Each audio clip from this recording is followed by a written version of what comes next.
have never been done before. We the people tell the government what to do. It doesn't tell us. We the people are the driver. The government is the car. And we decide where it should go and by what route to do. We the people are free. And I hope we have once again reminded people that man is not free unless government is limited.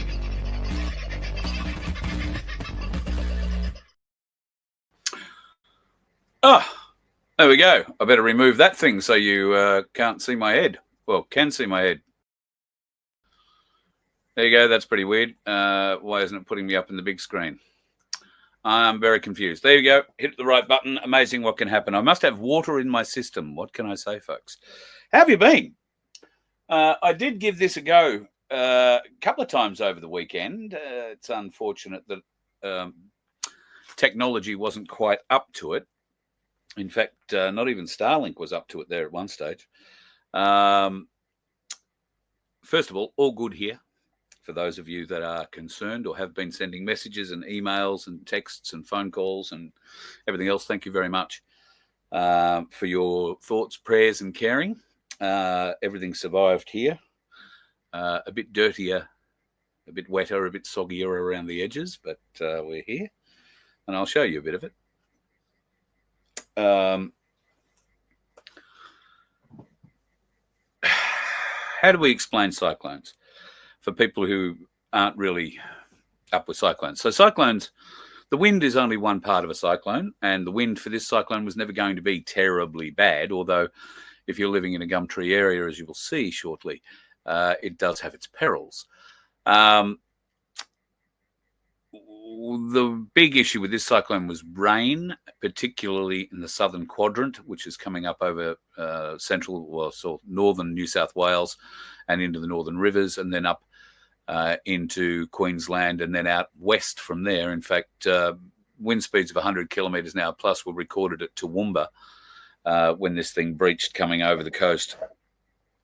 Sometime on Saturday, I think they finally decided it turned up. It's been very difficult to ascertain exactly how much water we have had. I went out and bought a rain gauge, which I promptly broke about, third use. And no amount of sticking it back together was going to make it work again. So it was one of those Humpty Dumpty things, tragically.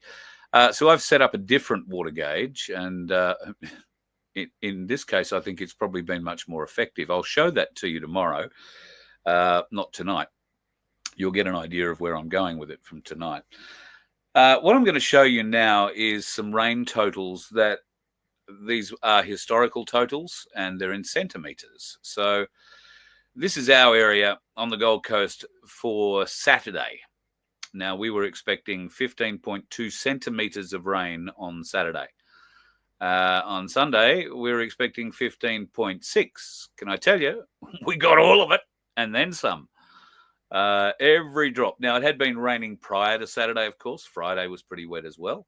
And I think we got a few spits on Thursday too. So we've been sort of working towards this whole thing for, it hung off the coast for a while.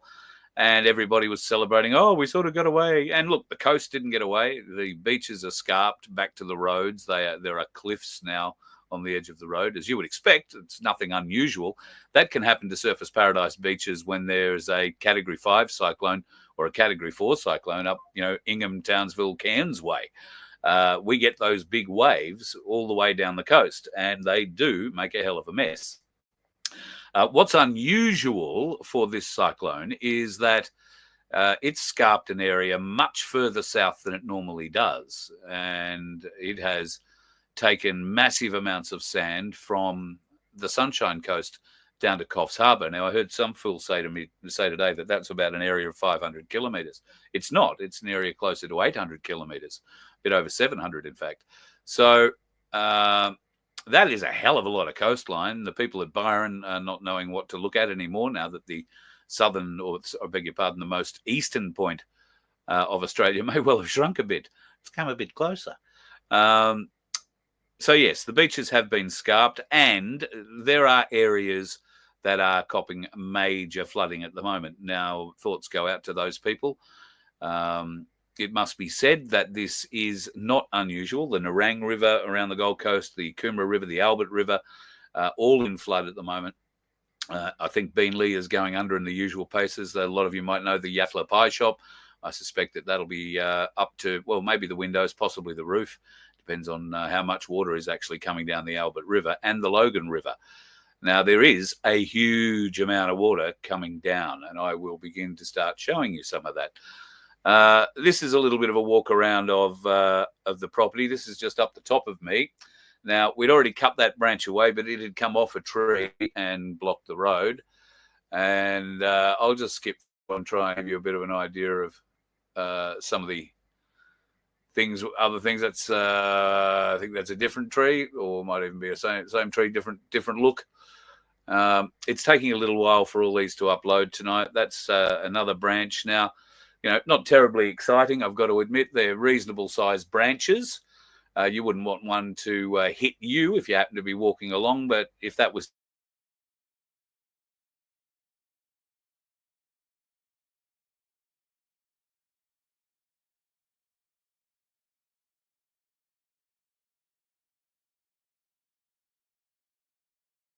shortly, if I can get these bloody photos to load.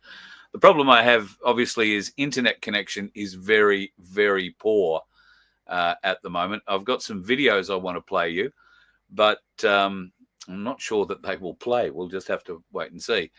Now, this is, I don't know, the better part of probably 2 ton of tree limb that came down across one of our roads, and the tree that it came from has actually been split down the middle as well.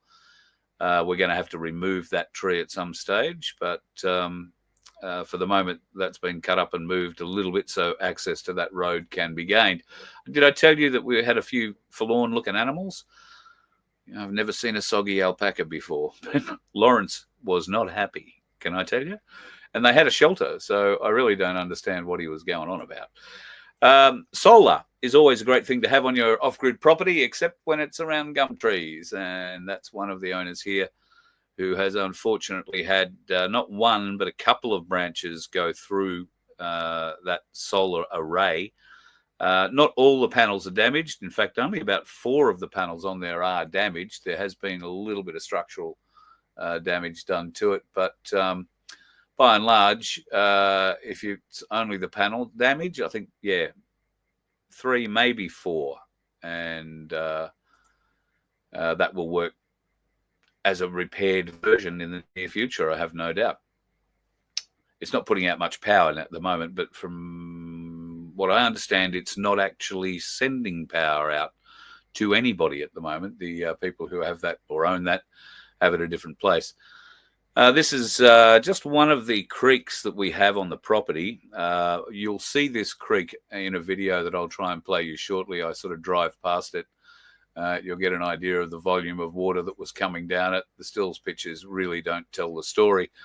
You might start to get an idea here, though. This is one of the gum trees, and we have a few of them this size and larger that have come down on the property. Thankfully, missing people and machinery and cars, in some cases by millimeters. In this case, I just want you, if you've ever wondered, maybe you're new to Australia or maybe you're new to living in the bush and you don't really understand much about gum trees. Now, that is a profile look of the root ball of this gum tree. Now, this gum tree, I haven't measured it, but it's got to be 30 to 40 meters long now, okay? Pretty much dead straight. This root ball from the left side to the right side of the root ball that you can see there is no more than 3 feet across. No more than 3 feet across. However, the whole thing itself is quite large. Now, you can see that the roots themselves are very shallow. They do not go down into the ground. They stay at the top, and you can see, as I say, there's only 2 to 3 feet of dirt in that profile. We'll go back to that. See that profile is only 2 or 3 feet, not even 3 feet in most places, less than 3, certainly, 2. And I'm sorry, I don't know, what's that, 60 centimeters for those of us that understand metric. and I've got a vague understanding. But even pictures are really hard to put into any kind of context until you put somebody in front of them. So, ladies and gentlemen, can I introduce you to Taylor, who I convinced to go and climb down in the hole and give you an idea of just how big that tree base is. Now, Taylor is not a directionally height disadvantaged type person. In fact, she's about the same height as me, for those people who've met me, putting her around 5'7", 5'6", 5'7". That tree, she doesn't even come up to half its width, so to speak, in the tree. So it's about 12 foot wide, but only, like I say, 2 foot deep. Where did it come down, I hear you say? Well, that's where it came down. You can see on the edge of the tractor, on the mudguard there, where it grazed that tractor. It's actually pushed the tractor about 2 feet to the left or away from us as this picture is taken. This will probably give you a bit more of an idea of it there. How lucky that the whole tractor didn't get that sitting on top of it. I mean, serious, that's pretty wild. The other interesting thing is that what you can't see is that tractor had a slasher on it. And I say had, I'd say the tractor is going to need to have the slasher cut off it now. And the slasher itself might well find itself at the tip in the not too distant future. Gum trees are dangerous even in still weather. Couldn't agree more with you, Aussie Sue. In summertime, they fall over because the ground is dry. In wintertime, they fall over because the ground is wet. And at any other time of the year, they fall over because a bird sits on the wrong end of the limb out a little bit too far and they teeter over. It can be just diabolical. And of course, one of the big things that we have to be aware of here after a big blow like this, and we certainly do have a lot of them, is branches that are still stuck in trees, high up in trees. These are not necessarily big branches, but if they come down out of the tree, we're talking huge gum trees on this property, 30, 40, 50 meters. If these things come spearing down, as they are apt to do, they will peg you to the ground, probably better than anything you can buy at BCF, and make a hell of a mess. So we have to be very careful about what's above us for the next little while as well. We're sort of hoping for a little bit more wind to shake a bit more of the loose stuff loose, if that is the case. It's in some cases, it's too dangerous to go and work underneath some of these trees. We actually have another one. I don't think I've got a picture of it here. We've got one that's fallen over onto another tree, and they're leaning over a water tank, and they might reach the container home that the water tank is for. They could potentially get to it. So that's something we're going to need to deal with, and that's more excavator type material, and so that we can control where it goes and where they go. It's too dangerous to get underneath a tree that's resting on another tree to, chop down two of them, so to speak. So we're going to need to figure out a way that we can do this safely, but I've got a sneaking suspicion with the ground so soft and a very willing excavator driver, we'll get it done. Won't be too much of an issue. Now, I'm going to try and play you a little bit of video. Firstly, thanks to Taylor for this video. This will give you an idea of just one of the creeks, the outflow that we had coming down one of the creeks. And this was before the big rain hit. So bear in mind that it did not stop raining here from Thursday until this morning. We've had a little bit of showers this afternoon, but we're only expecting 25 mil today, so I don't even know that we got that much. But there is still a phenomenal amount of water pouring out. So this that I'm going to show you here is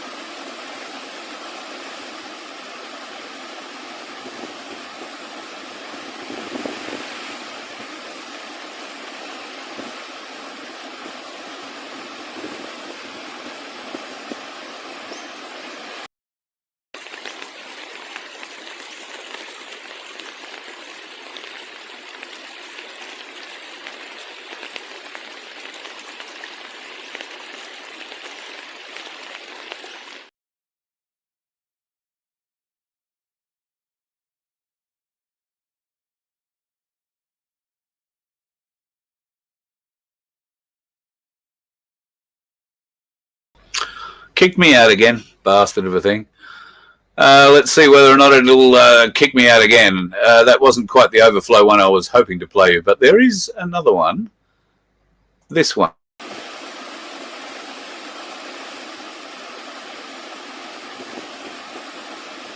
That's just one coming out of one creek that we have here. I'm going to take you. So this is just taking a drive down to that creek. This will give you a better idea of water flow just down particularly through here. And have a look at what's coming out through the walls on the left-hand side. You may not get a good look at it here, but there is just water coming out from a foot under the ground there. This is I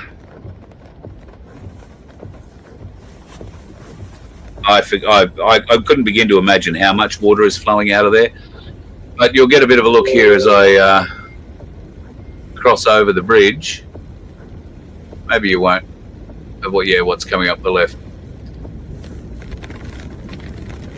I'll show you this.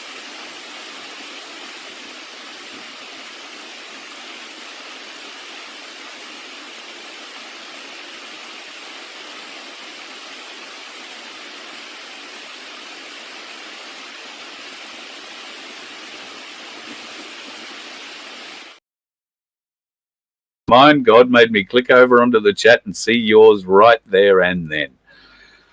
Some interesting things have been coming out of the army base across the road in the last 3 days, can I tell you? Really interesting equipment. Trucks.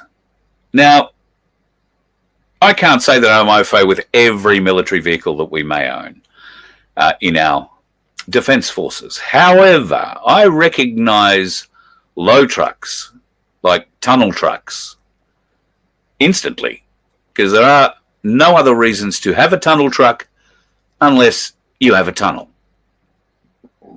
Boy, have I seen some interesting things coming out of the army base in the last, well, not today, but prior to that, fair few days. And some of them were tunnel trucks, haulers, not digging out stuff, and hauling, rubble out. No, these are carrying pallet carriers. Why would they be bringing them out of the tunnels? Maybe it couldn't be sealed. I know the base was sealed there for a short period, but I don't know.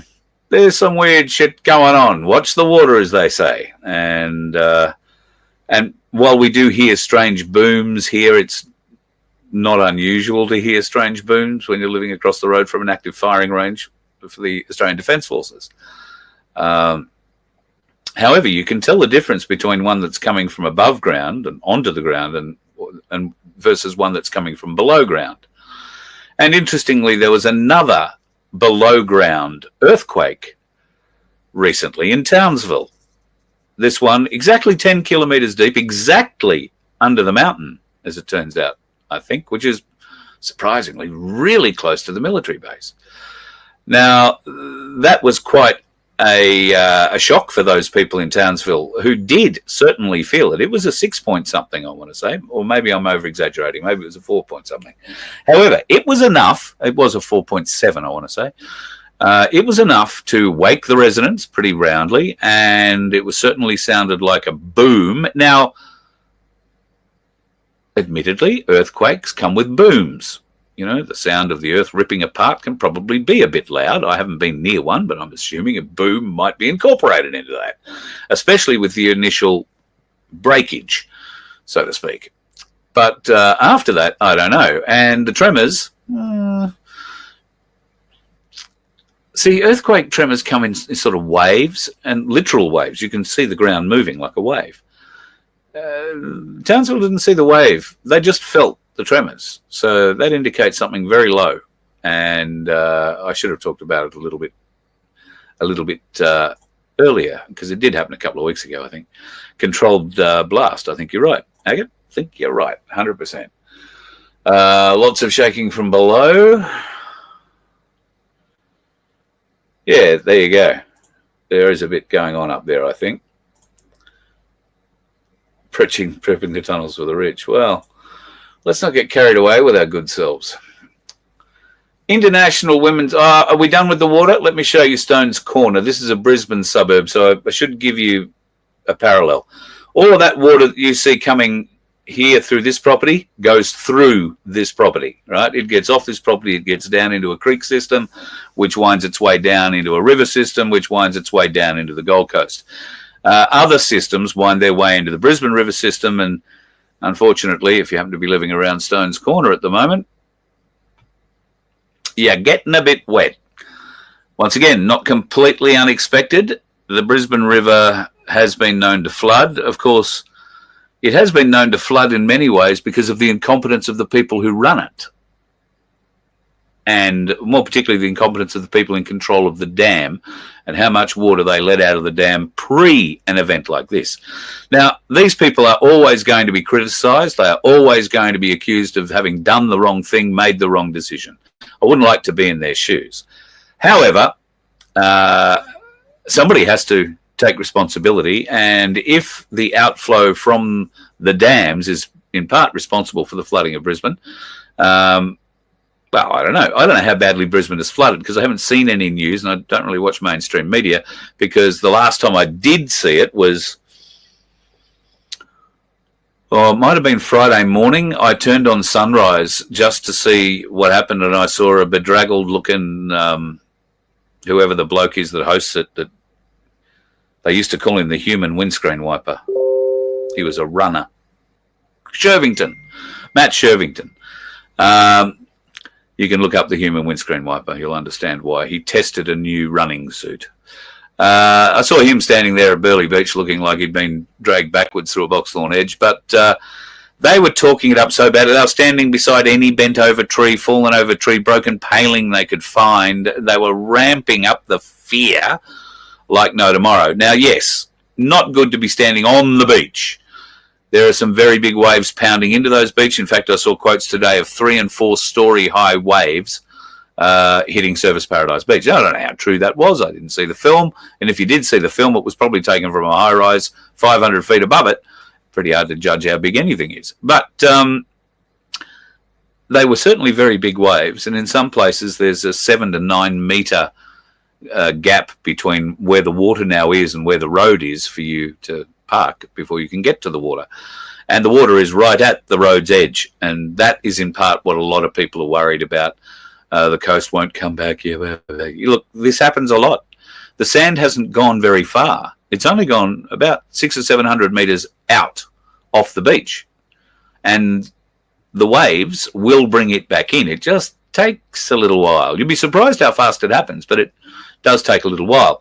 The big thing for council is there'll be all sorts of numpties who still want to go to the beach because they'll be able to see a strip on the beach, let's call it the beach, that they'll be able to go and lie on now that the waves aren't pounding, and they'll break their necks trying to get down onto the beach to lie on that strip of sand. So they're going to have to build access ways that allow people not have to get an abseil rope and strap themselves to a tree and lower themselves down to the beach so that they can don their swimmers and go for a dip. So that'll be how council approaches that, I think, in the next little while. The next foreseeable future, I would say. I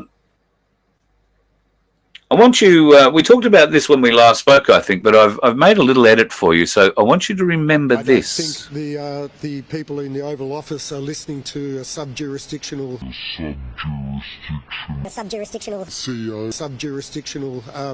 CEO in Western Australia. A sub-jurisdictional CEO in Western Australia.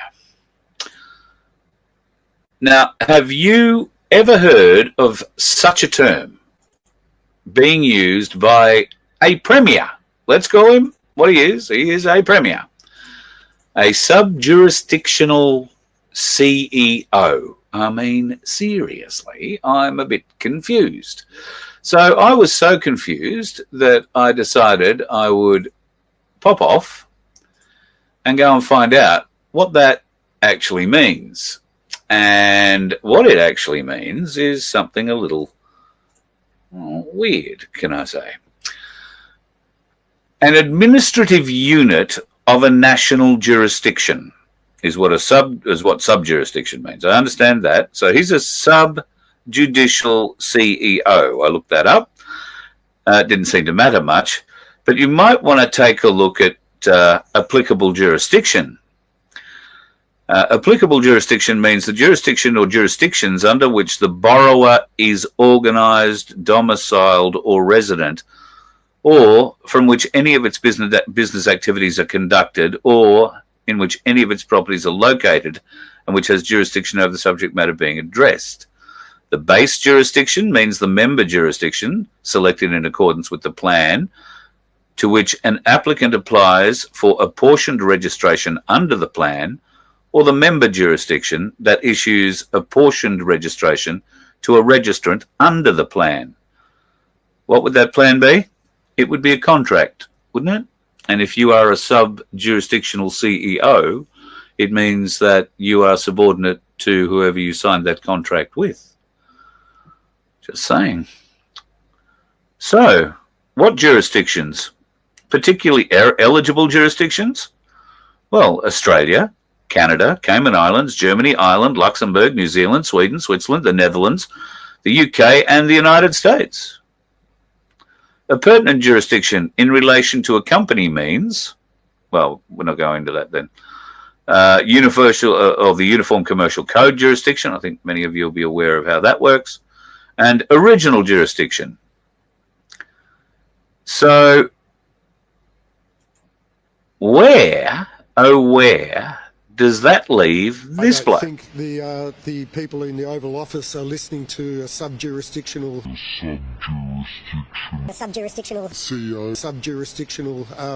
CEO in Western Australia.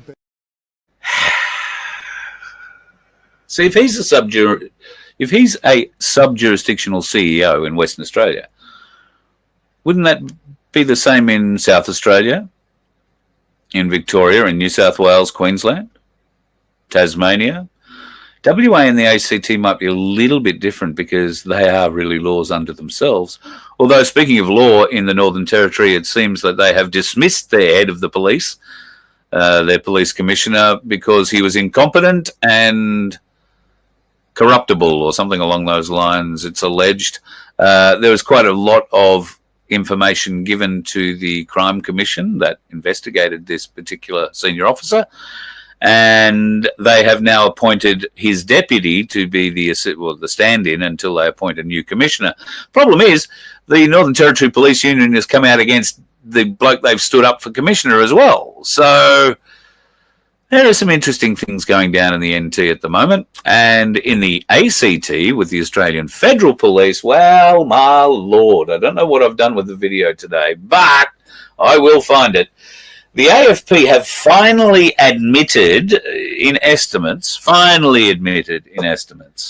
to a point that the caravan full of explosives that was discovered a couple of months ago in Sydney was indeed a false flag event. Now, the media blew it up, the police blew it up, they all blew it up. What they didn't talk about was the timeline of events, or what I believe they didn't speak about truthfully in the estimates is they didn't speak about the timeline correctly. They were a little less than accurate with maybe all aspects of what they were saying. And I will give you for instance, the AFP alleged that this was an anti-Semitic attack by organised crime trying to elicit a police response and an anti-Semitic response. I think this is just the AFP trying to tie an anti-Semitic response to what they did. The media ran with it very simply. All you need to do is go and look back at this. The media ran with the whole anti-Semitic thing, and it was a beautiful anti-Semitic story. But what nobody is actually talking about is why the organised crime family might like to dick around in that manner with the Jews. See, ordinarily they don't go messing with each other, and not in that kind of way. Organised crime, be it Jewish organised crime or any else, do adhere to certain rules. And if you are going to be, attacking each other. You don't do it through the media playing an anti-Semitic game. They will turn up and they won't park the caravan on the side of the road and tell the police about it. They will park it inside your mosque or inside your synagogue.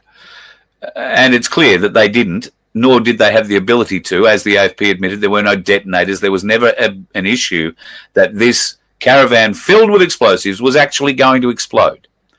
But oh no, the fear that they threw into people about all of that, and the ability to ramp up that fear through the media just kept on rolling. Now, will you hear the media come out and say, oops, we were sorry. Oh, we're sorry, we were wrong? Not likely. Not likely. Carl Stefanovic, he'll be off, doing an interview with somebody spectacular like Albo Sleazy or Peter, I'm not an undertaker, Dutton.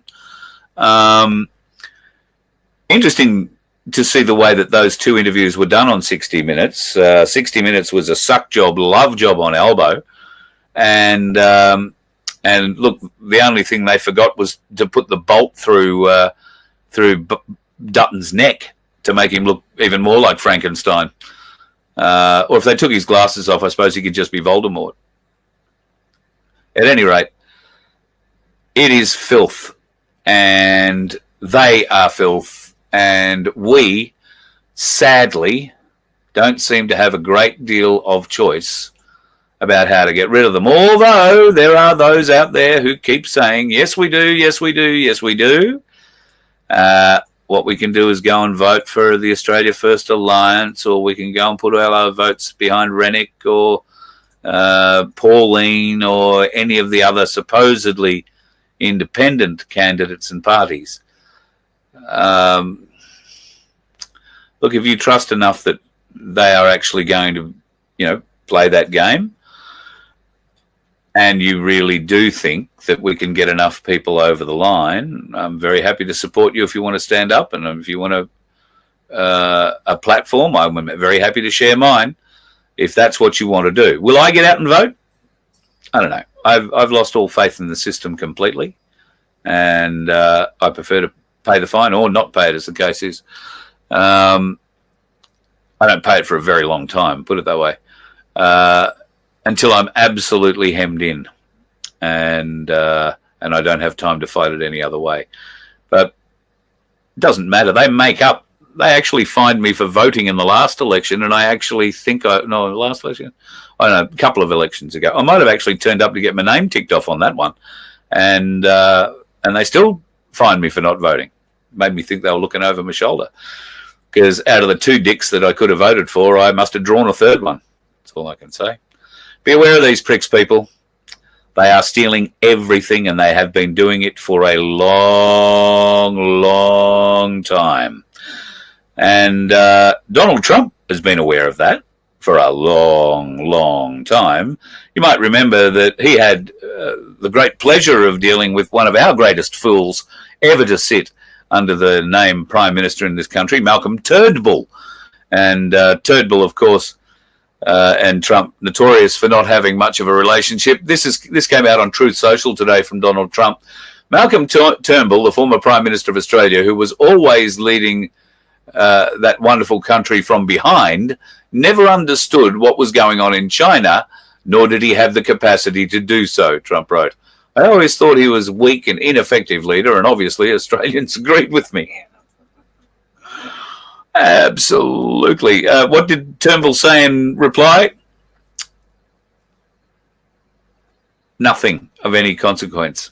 I think it was something like Trump's words speak for themselves or something. And they certainly do. They call out bullshitters. They call out liars. They call out thieves. God, I hate thieves.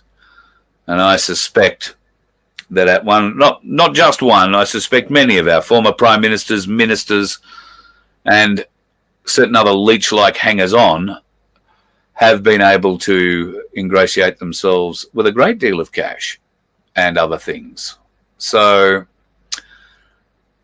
there has to be a reckoning. Let's go back to the storm very quickly. I just want to touch on something. Many people have sent in or been talking about the beams that we see in the weather forecasts, or in the, I beg your pardon, in the weather radars. Many excuses have been made about what they potentially are, fragments of a, weather system, or chaff, or, all stupid things have been popped out. They are a beam, people. They are an energy beam. It is an energy weapon that is being utilized to warm the ionosphere. What they can do with this, and if you go back over shows for probably the last 2 or more years, we've been showing you how they do this. They have these beams located in various different areas on land across Australia and offshore as well.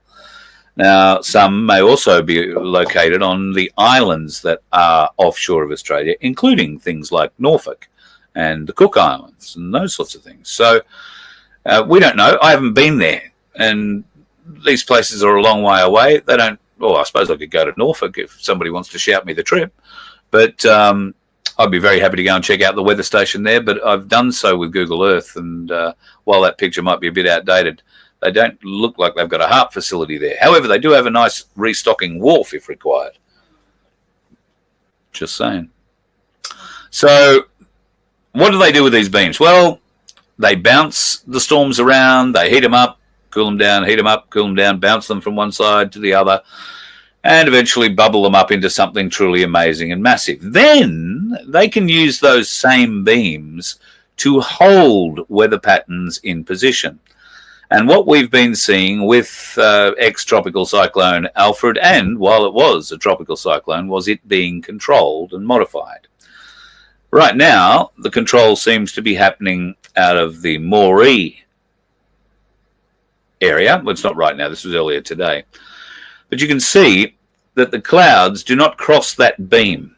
Right? The energy radiating from that beam and out from that beam keeps the weather system centered along the coast. It doesn't allow it to push inland. And we've seen this kind of thing time and time again. Ordinarily, that system would be pushed right over the land.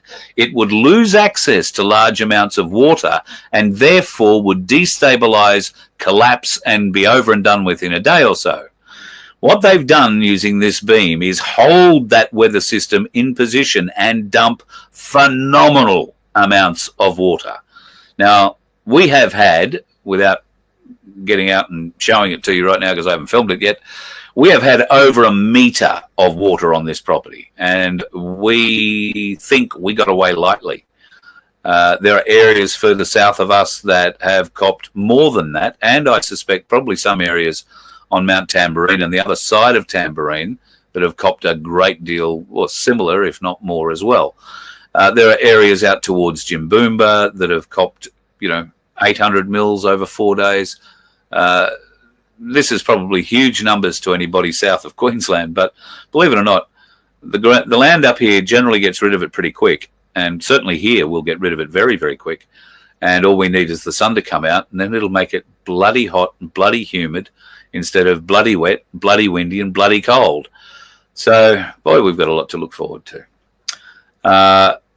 So my thoughts go out to anybody who has been caught up in all of this. And if your place needs help, please reach out, carl@vofhq.com.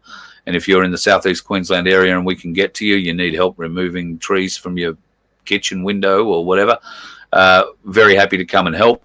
And we can bring a few bodies along to help as well. So if anybody does need a few extra hands, then please just reach out, carl@vofhq.com.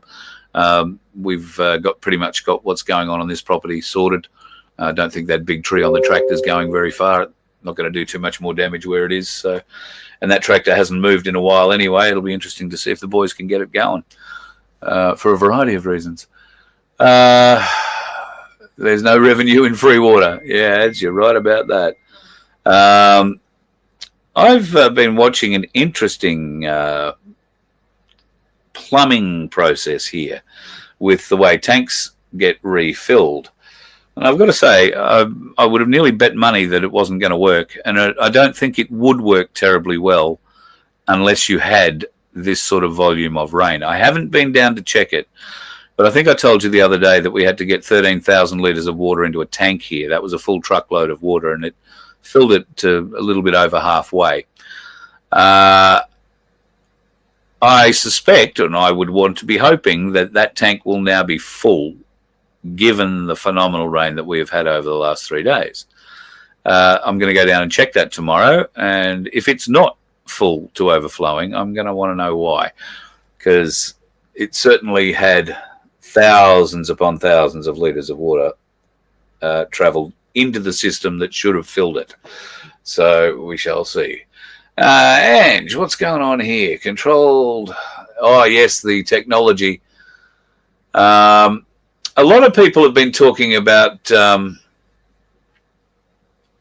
Atmospherica, the company that I showed you the other night, that had launched a mission, if you like, of intervention into the storm on March the 4th. Now, I don't know what that intervention entailed, but I was able to see a video. I don't know. It might have been sent to me on WhatsApp, but it shows a picture of the clouds, and it looks like a weather bomb going off inside the cyclone in the lead up to it coming up the coast. And that is indeed exactly what it was, a weather bomb. They're trying to energize the storm because it was starting to stall out. They need to be over water. They need the energy they can draw from the water to gain strength. And that's why when they get over land, they break up. And that's why holding the thing off the inland areas of Australia, using one of these ionospheric heaters, is the easiest way to hold it in position on the coast. You've got all the onshore winds blowing it all on, and then you've got this great wall of heat up high that is keeping it in place. And don't take my word for it. There is plenty of it all over the place. And as Anne just pointed out, and probably many others in the chat tonight, there are plenty of patents out there that will show you exactly how they are doing it. Some encouraging news just on weather modification coming out of the States. Something like 26 states have now signed up to an agreement that if their state is sprayed or overflown and sprayed by anything, they will be tracked, they will be charged, and there will be court proceedings. So the fact that Donald Trump has put out an executive order that says cease and desist all aerial spraying at the moment, and they're ignoring it, goes to say something, I suppose. We haven't had that sort of an edict out here yet, I guess, because we haven't been named the 52nd or 3rd state of the US just yet. But well, the way things are going, I expect that'll probably come any day.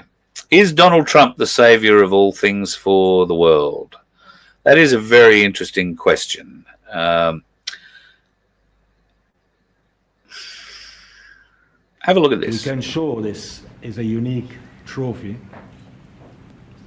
This is the trophy, but it's not finished because it's unlike any other trophy. There is a key. Oh, wow. There is no other sports trophy like that. Oh, that is good. Whoa. Yeah. Oh, you got to be kidding. Yeah. Wow. Wait.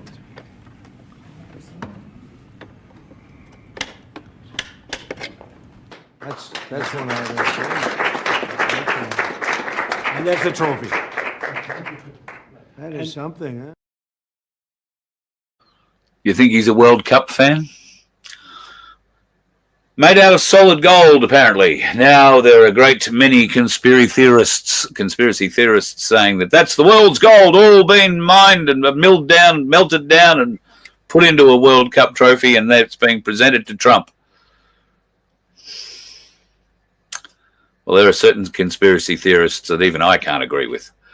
So I don't know what the hell that was, but I don't think it had much to do with Trump. Do I think some weird shit's happening in the world? Well, yes, I do. International Women's Day was March the 8th. Happy birthday, my darling daughter, Laura. She had her birthday on the 8th. Lucky she wasn't in America, because Germany, because there were a whole heap of women out celebrating in Germany, as opposed to the whole heap of topless women out celebrating in Paris. Anyway, back to Germany. Here's how the German police dealt with International Women's Day.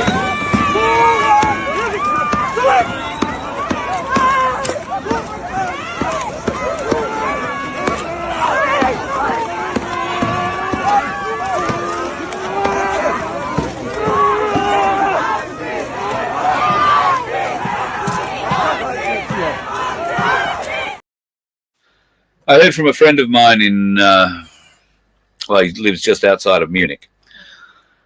He is horrified with what's going on with the German government at the moment, German politics in particular, and the EU in general. None of the people there want war with Russia, but a group of unelected bureaucrats are driving Europe to war. They are trying to convince the people that they need to go into debt, some $800 trillion worth of debt, to start accumulating weapon systems that would allow them to be on a scale similar to that of the US, and then be able to attack Russia. If there has ever been a more blatant and obvious show of the cabal, I don't know of it. The excuses, reasons, and justifications that they are trying to put forward for this absolutely lunatic idea are manifold. Will they succeed? Well, I believe most countries in Europe ceded their authority to the EU, the unelected bureaucrats, a long time ago, and the EU will go ahead and do whatever it can do. Will America allow the independent nations of the EU build up a weapons stockpile that could rival American technology? Where are they going to get it from? America? I'm sure America would finance both sides of the war again, or certain individuals would within it, absolutely.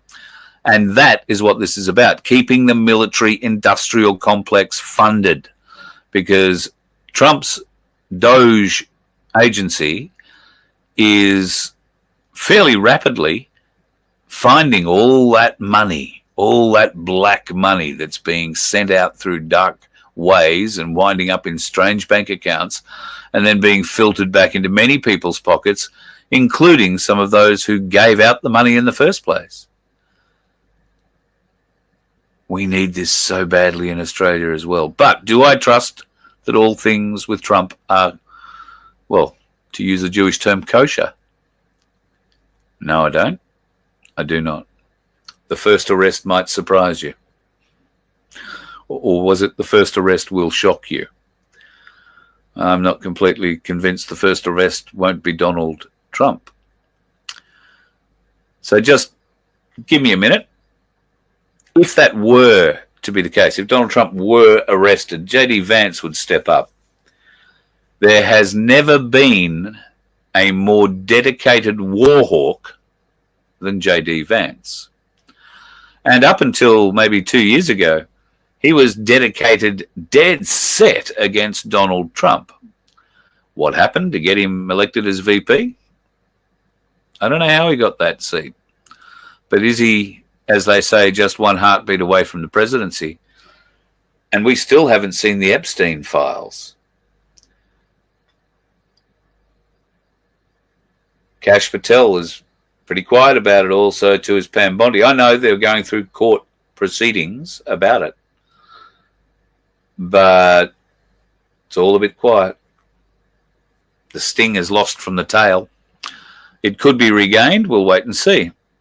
But now we're seeing other little stories about Kash Patel's other pet projects that he is trying to move on with, getting away from what's going on with the Epstein files. I can't help but think that Donald John Trump appears in those files somewhere beyond their involvement back in the 90s. I do believe that Epstein was thrown out after he tried doing something to one of the maids on site. I'm not sure if that maid was in fact Virginia, that lady who sued and won in New York, the Australian. Virginia, yeah, well, her, you know who I'm talking about. I'm not sure that she wasn't the one that he tried doing weird things with at Mar-a-Lago, and Trump kicked him out for that. But she obviously got his phone number, wound up going back. So we'll see what happens. It's going to be an interesting time with everything there. Speaking of interesting times, I'm going to leave you with something tonight that'll either scare the crap out of you or leave you shaking your head in mild wonderment.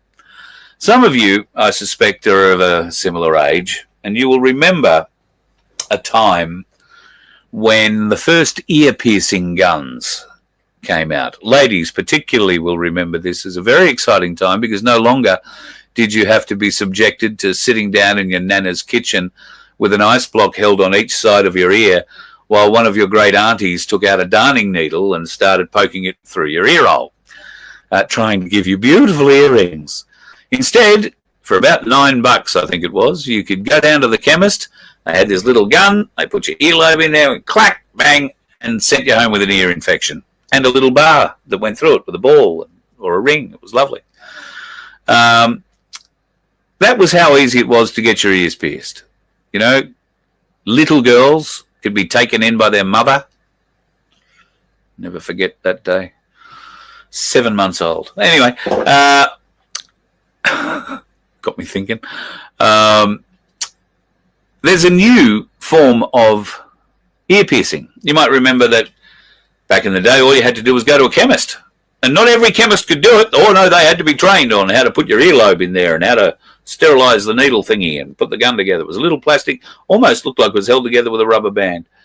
I got a brilliant ear infection out of it. The only time I ever had my ear professionally pierced, got a huge ear infection out of it. The other times I pierced it myself with studs and God knows whatever. Never got an infection. But, oh no, get it done professionally. And here's a small tip. When you do infect your ear, don't get a hypodermic syringe complete with needle and suck up Dettol to try and push into the hole to clean out all the gunky, blicky, pussy shit that's in there. Because it's really easy to keep stabbing yourself with the very sharp needle and the little drips of Dettol into your ear hole. Yes, it stings. Yes, it stings, I will admit. But what's more embarrassing is when you wake up the next morning and your entire ear has died and all the skin is shriveling and starting to fall off it. I know a bloke who might have had that experience, just saying. Well, let's hope that the new experience that's going to come to a shopping centre near you soon is not going to be full of infection. What you'll be able to do is to go and have a piece of nanotechnology inserted in your body. This will be the latest, greatest, coolest thing to get done, and it will be done via a robot in shopping centres or at the chemist. Oh yeah, just make a booking for Dr. Robot, no worries at all. We'll get you chipped up and you'll be on your way in 10 minutes. It'll be that simple. That's simple, folks. That's what it's going to be. And that's how they're going to market it to you. Get the latest and greatest thing. You know, just get this little bit of technology, which by the look of that, it's probably eye surgery, but Neuralink works similarly. They've got to insert it somehow. The easiest way to do that is with robots, because you don't have to pay them a great deal once you've built them, and they're very precise and very clean, unlike some people. So beware, folks. It's all coming, and they're going to get your kids like that, right? You and I are not going to think, oh, yeah, let's go off and get that machine shoved in our eye. But your kids, your grandkids, they will. Because, you're just too old, Nan, you're not thinking. You don't know about new technology, Nan. It's going to be so good. Except you're going to be controlled, switched on, and, unfortunately, switched off. Quite literally. I don't know how I don't know how people do not understand what's going on. But it seems pretty clear that they don't. So what do? Well, we keep trying to put the message out. We keep trying to show them. We keep trying to give them little hints like this one. The people in the Oval Office are listening to a subjurisdictional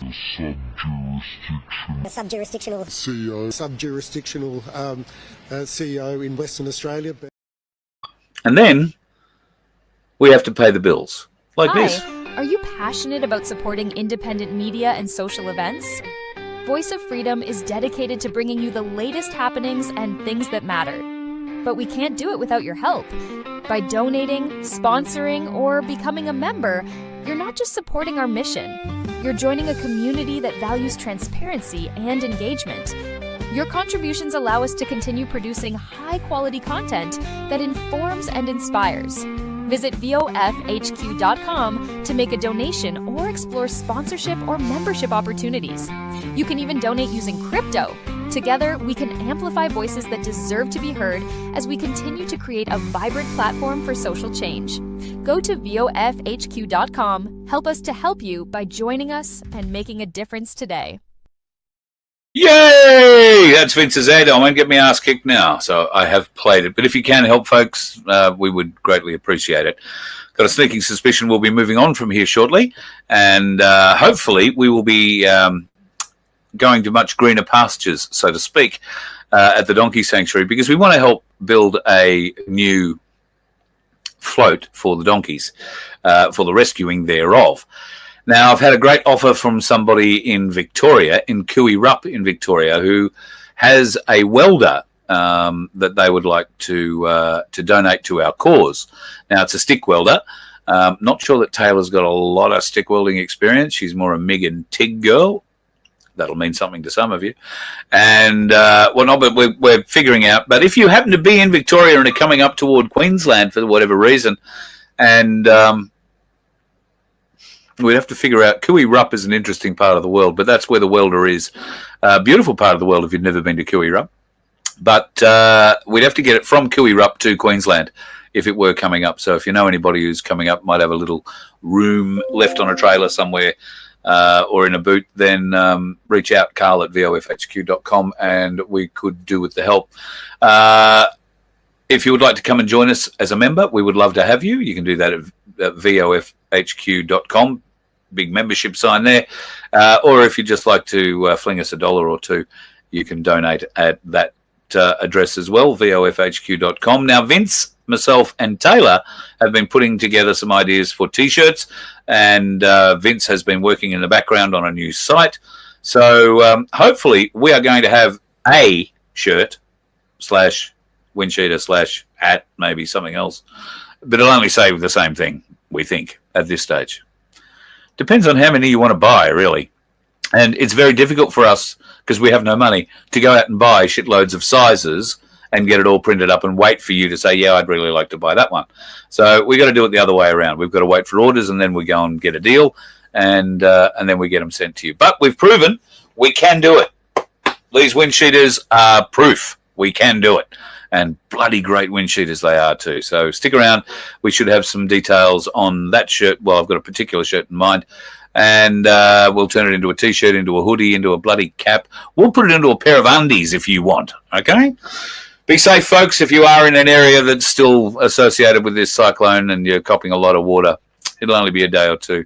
I know that doesn't make it any easier, but if you do need help, reach out, vofhq.com, and I'll see what I can do to help you. If I'm not near you, I might know people who are, and if you are in need of anything desperately, then please reach out.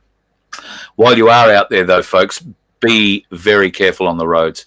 There is still, like I say, a lot of wood hanging from the trees above, and it can, in not even a stiff breeze, fall out and wind up right on or in front of your car while you're travelling up a bit of road, rather unexpectedly impaling your car, or worse, you. So be very safe if you're travelling around in that area. And also, if you do have floodwaters, stay out of them. Do you know what lives in floodwaters? People shit in them, for God's sake. Just goes to show not all the dickheads are on the roads. Some of them are swimming in floodwater. You let one ant stand up to us, then they all might stand up. Those puny little ants outnumber us 100 to 1. And if they ever figure that out, there goes our way of life. It's not about food. It's about keeping those ants in line. That's why we're going back. Does anybody else want to stay? Let's ride!